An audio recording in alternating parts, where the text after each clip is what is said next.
Selamat siang teman-teman Otomotif TV. Saat ini saya kembali bersama motor yang ganteng banget, Kawasaki KLX 230 SM SE atau yang Supermoto Special Edition.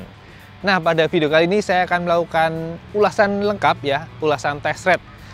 Beda dengan yang kemarin yang first ride bersama Popo, bersama yang KLX yang 230 Trail. Nah, waktu itu kan cuma first ride, jadi belum bisa cerita mendalam lah ya. Kalau saat ini saya bisa menceritakan lebih detail, mulai dari performasinya, suaranya kayak gimana, getarannya gimana, akselerasinya seberapa cepat, top speednya berapa, konsumsi bahan bakarnya berapa, handlingnya kalau buat harian seperti apa. Pokoknya kali ini dibahas lengkap.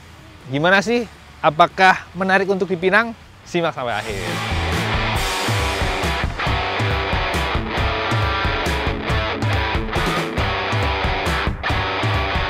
Oke, yang langsung saya mau ulas pertama kali adalah bagian mesin. Karena banyak yang bertanya, apakah mesinnya sudah lebih baik dibanding KLX 230 generasi pertama? Terutama suaranya gimana, stasionernya gimana? Langsung saya nyalain aja, kita dengerin bareng-bareng.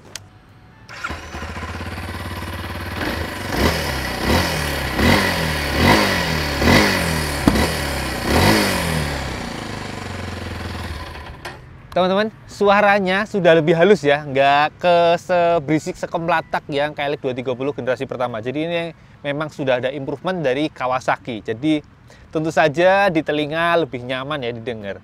Cuma kalau yang masalah stasioner, apakah masih tinggi? Ternyata masih tinggi teman-teman. Jadi efeknya adalah misal ketika di kemacetan itu kita harus lebih sabar ngontrolnya. Karena walaupun gas sudah ditutup maksimal, RPM tetap tinggi sehingga saat koplingnya dibuka sedikit aja sudah kayak nyendal-nyendal gitu, kayak dorong-dorong. Jadi kita harus kontrolnya pakai rem untuk nahannya, biar nggak nyelonong, nggak nyodok kendaraan di depannya. Terus efeknya lainnya adalah ketika di turunan, walaupun sudah tutup gas atau mau deselerasi lah ya, itu kayak lebih ngeloyor hasilnya. Jadi bener-bener remnya itu penting banget akhirnya, karena engine brake-nya kecil sehingga bener-bener untuk deselerasi kita harus memanfaatkan rem. Gitu. Tapi walaupun ada bisa dibilang itu sisi negatif ya, sisi positif dari mesin ini tetap lebih banyak teman-teman. Salah satunya adalah karakternya. Ini mesin yang kapasitasnya 233 cc dari bor kali stroke hampir square dan punya rasio kompresi hanya 94,1. Ini punya karakter mesin yang sangat menyenangkan buat harian karena karakternya itu rata banget teman-teman, khas mesin square. Dan torsi instannya tuh mantep banget. Jadi sejak RPM rendah itu torsinya sudah nyodok banget, kuat banget. Jadi kalau buat harian ya, buat stop and go itu enak banget, responsif banget. Lepas dari kemacetan bisa cepet, terus misal di lampu merah bener-bener bisa juruntul duluan lah. Nah, karakter cepatnya itu bisa tergambar jelas dari hasil tes akselerasi teman-teman. Misal 0 sampai 100 km per jam hanya butuh waktu 11,2 detik. Tentu saja itu catatan yang tergolong singkat. Nah, catatan akselerasinya bisa teman-teman simak lengkapnya di bawah ini. Oh ya, top speednya cukup lumayan. Di speedometer 120 km per jam itu udah mentok, udah limiter di gigi 6. Kemudian di Resogic tercatat ternyata 118,1. Artinya speedometernya ini bisa dibilang akurat banget teman-teman.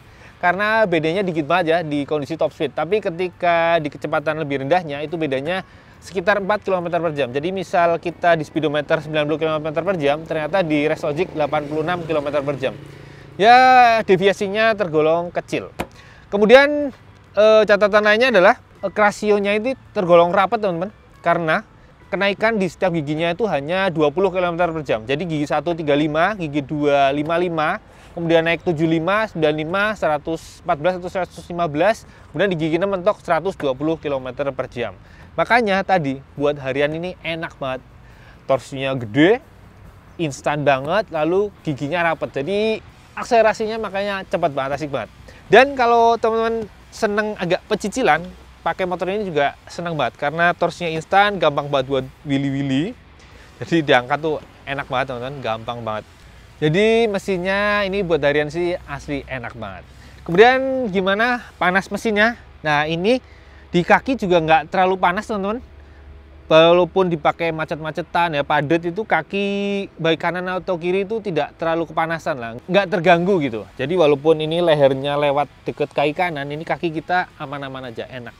Kemudian suara dari silencer juga lumayan senyap ya, nggak terlalu berisik.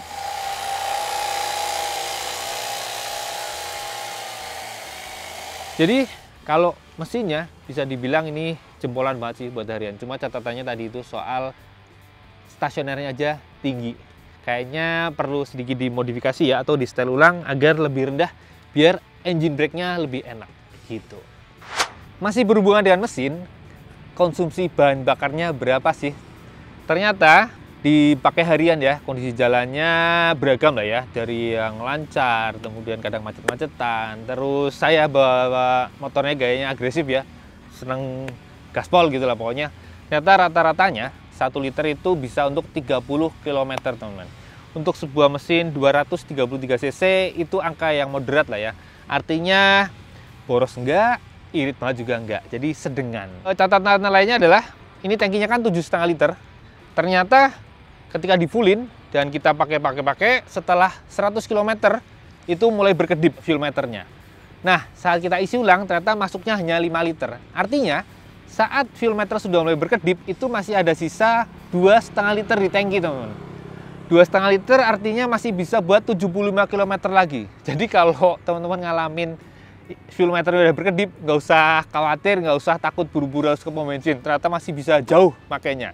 Jadi gitu teman-teman. Jangan khawatir kalau fuel meter udah berkedip, nggak usah buru-buru ke pom bensin.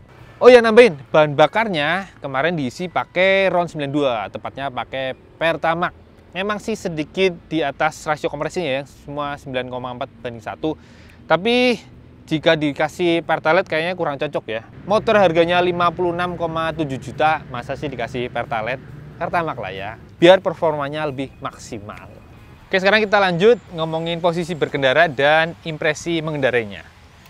Posisi berkendaranya tentu saja masih khas sebuah motor trail teman-teman, tapi karena ini yang supermoto, jadi hanya sedikit lebih ceper. Ini tinggi joknya 845 mili, jadi buat tinggi saya yang 173 cm, beratnya 65 kg, ternyata masih ngabang dikit banget ya, tapi aman banget.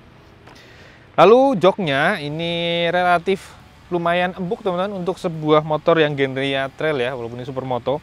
Jadi untuk berkendara sekitar 1 jam ini tidak terlalu pedes, tapi tetap ya khas ramping. Jadi pantat saya nggak tertampung semuanya.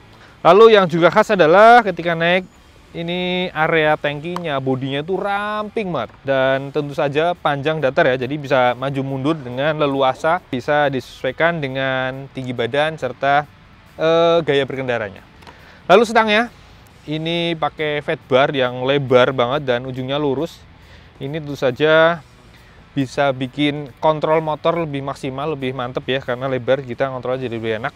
Lalu yang juga khas adalah karena ini supermoto, jadi walaupun kaki-kakinya mirip yang trail, ini redamannya beda teman-teman. Utamanya adalah dia compression dan reboundnya sedikit lebih lambat. Jadi ketika ngerem ini bukan yang ambles banget, tetap sih dibanding motor-motor jalanan ini lebih empuk ya, lebih nancep, tapi nggak senancep kalau yang motor trail. Terus kalau yang belakang ini juga relatif lebih kaku ya dibanding yang versi trail, lihat ya. Dia reboundnya sedikit lebih lambat tuh, lihat. Tapi lagi-lagi dengan basic dari trail ini tetap tergolong empuk. Nah, karena empuk itu sisi positifnya adalah ketika kita ketemu jalan rusak, jalan berlubang, gundukan, ada polusi dur, ini kayak nggak perlu ngerem lah, hajar aja, bablas aja, karena dijamin nggak akan terpental dan enak-enak aja, nyaman-nyaman aja gitu. Terus kalau handlingnya, nah ini yang agak unik sih, dengan bobot 136 kg sebenarnya relatif ringan ya. Tapi entah kenapa sisi depan sini ini rasanya kayak agak kaku, jadi rasanya kayak komputer terlalu kencang. Nah ini kalau lagi awal-awal berkendara, baru awal-awal pakai itu kayak agak aneh, agak kaku stangnya ya. Tapi bisa disiasati teman-teman, bisa dengan cara duduknya lebih ke depan, jadi kontrol stangnya jadi lebih maksimal gitu. Jadi kalau udah begini, itu berasa jadi tetap enteng, tetap gampang dikendalikan. Lalu dengan dimensi motor yang lumayan ramping ya, yang lebar cuma rest stang sampai spion, ini buat di kemacetan juga nggak terlalu susah, gampang slip, terus sudut belok stangnya juga gede, jadi bener-bener lincah. Lalu ketemu belokan-belokan dengan suspensi yang nggak sengayun-ngayun motor trail, ini juga masih enak ya.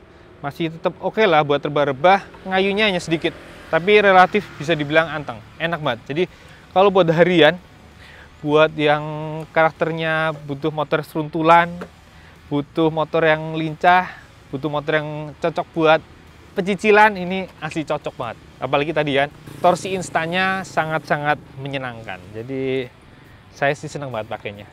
Cuma kalau lagi bawa-bawa barang memang ya repotnya bawa motor sport itu nggak ada tempat buat naruh barang ya. Tapi kalau memang jalan-jalan misal kayak asik San Mori ya, itu sih asik banget, enak banget gitu.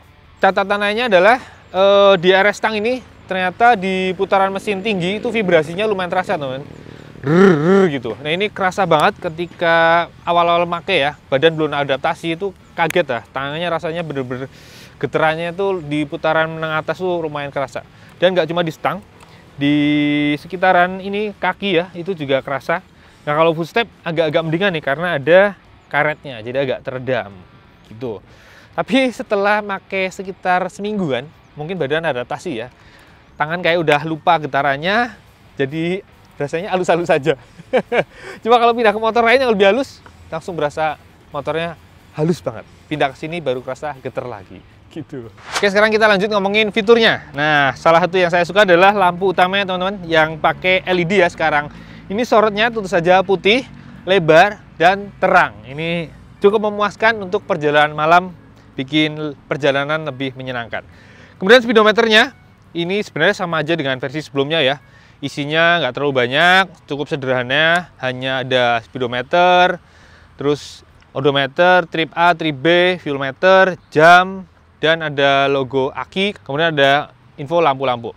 Nah, ini ada satu catatan teman-teman. Jadi ketika kita berkendara posisi normal, ini speedonya ketutupan ini nih, selang rem. Jadi angkanya nggak terlalu kelihatan. Jadi kalau mau lihat kita agak-agak harus kayak ngelongok gitu, baru kelihatan. Gitu. Kemudian remnya, nah, oke, remnya. Ini yang saya suka banget, rem depannya ya.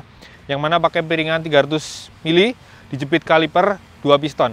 Ini sebenarnya pakem, tapi sayangnya adalah ketika kita narik tuas remnya itu kayak ada kosong sesaat dulu baru gigit. Jadi saat awal-awal pemakaian jangan kaget ya, kayak ada kosong dulu. Nanti kalau udah lama-lama sih udah terbiasa.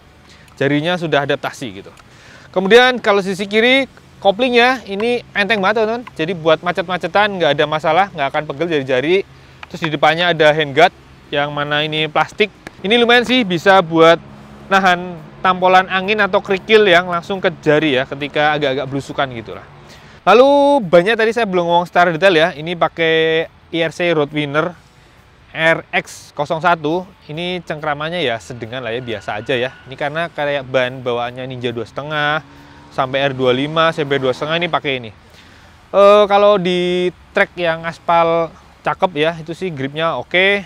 Tapi kalau hujan ya agak-agak kadang-kadang agak kurang pede dikit. Jadi kalau teman-teman pengen lebih mantep sih ganti ya. Atau sekalian upsize ya, karena ukurannya ini tergolong ramping ya. Depan 110/70, sementara yang belakang cuma 120/70. Kayaknya kalau belakang kasih 130 lebih mantep ya, sedikit lebih lebar. Karena dengan ukuran segini, ini rebah-rebah belum terlalu maksimal tuh sudah habis permukaannya teman-teman, terutama yang belakang. Terus catatan lain adalah ini bannya belum tubeless ya, karena peleknya masih pelek yang biasa. Jadi hati-hati kalau bocor pasti langsung habis, langsung ngepes gitu.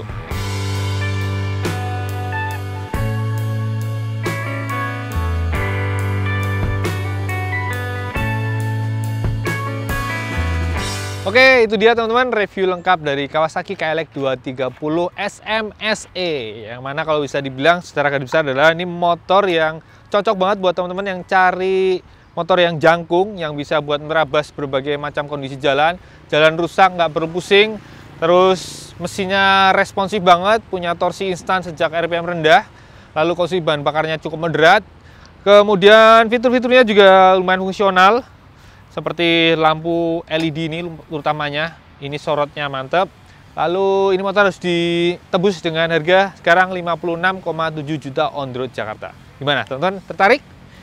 Oke, itu aja teman-teman. Terima kasih buat yang sudah menonton. Jangan lupa like, subscribe, komen, share, nyalakan juga tombol loncengnya.